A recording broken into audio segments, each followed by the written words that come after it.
Sunday morning memories are reminiscing rhapsodies. It's Rhyme and Reason 516. There's a rhyme and reason for your life. There's a rhyme and reason. Hey there, Tony here again.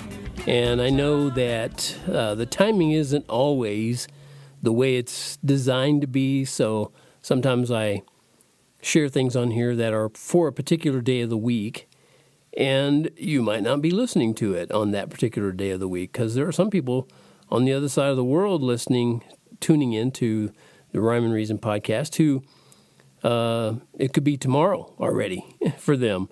So regardless of what day it is for me, it could be tomorrow for them. The reason I bring this up is this is one of those cases where I'm talking about a particular day of the week, and this one is Sunday. And I've mentioned before in my reminiscing times about Sunday how I just loved those bacon, eggs, and toast days at my grandparents' house, especially before we'd get ready for church. And this was back when families still did most things together. Can you believe it? I know, it was weird, right? So my Sunday morning memories include lots of family time, lots of together time. And it might seem a little naive, maybe a lot naive to a lot of people, but you know what? I take that as a compliment because I was naive back in those days. But I'm talking about the definition in the dictionary that says naive says, it says about naive that it's natural and unaffected, innocent. That's the definition of the word. There are other definitions, but I'm going to take that one because that's how I was when I was young, natural and unaffected and innocent. And of course, I like that description of me. And I wish it described most people. But sadly, these days, the natural innocence of children is often lost before the first grade. And that's such a horrible, horrendous shame. Anyway, get back to the reminiscing here. After breakfast, back in those days, and before church, grandmother would, this is after we're dressed up, we're ready to go, and we'd sit on her couch. I remember for the longest time she had a sort of a red velvety couch. It was the kind where you could rub your hands across it, and this sort of velvety green would change. You could practically write your name in it, the way it would lay down and stuff. It was weird, and it's wonderful. It wasn't weird. I had this other thought in my head, how recently Joe Biden said things like, being in a swimming pool and kids rub the hair on his legs and it would, it's just weird. That's just weird. But, oh man, was that a rabbit trail. Anyway, on those Sunday mornings, grandmother would read us the funnies out of the local paper. And she'd read them out loud to my brother and me, and she'd pause to be sure we understood the humor when she'd get to the punchline of the particular comic strip. And she would teach me the words. I was older than my brother, so she'd kind of focused in on me because he was a little bit too young to pick up on, learning the words and all that. I was probably 4.5 at that time, 4.5 to 5.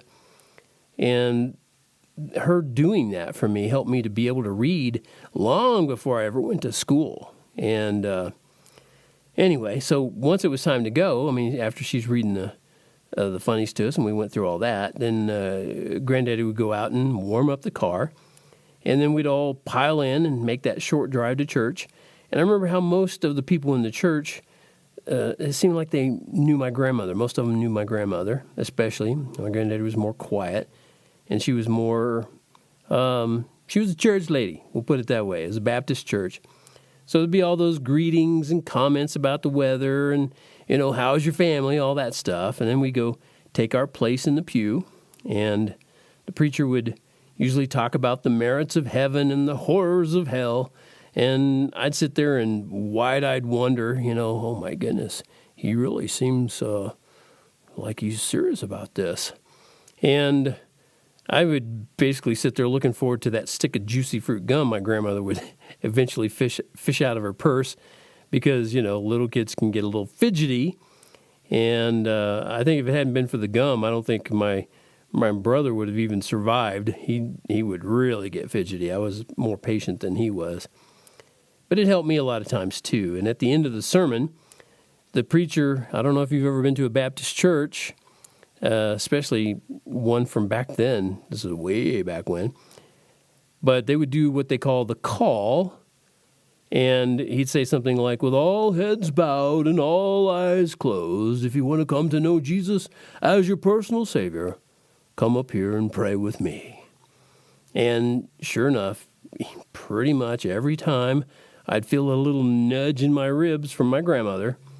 But I was strong. Yes, sir. I resisted every single time.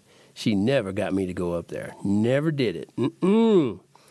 And after church, we'd all go back to their place, to grandparents' place, and it was a nice big Sunday afternoon lunch. I mean, it was usually fried chicken and potatoes and corn and bread and butter. And if things went the way I thought they should, there'd be peach cobbler, too. Love peach cobbler. Remind me to tell you the story of the peach tree next to her house. It's pretty cool. Anyway, I wish more kids these days could experience those kind of Sunday mornings, because I believe those kids would turn into caring, loving adults. I really believe they would. It's not guaranteed. It's not going to happen to everyone. And, if a nudge in the ribs from grandma would be the hardest part to endure, I believe most kids could take it, and I think they'd have warm, fuzzy memories of those days for the rest of their lives. And why do I think that? Because here I am with warm, fuzzy memories of those, and I've had them for the rest of my life.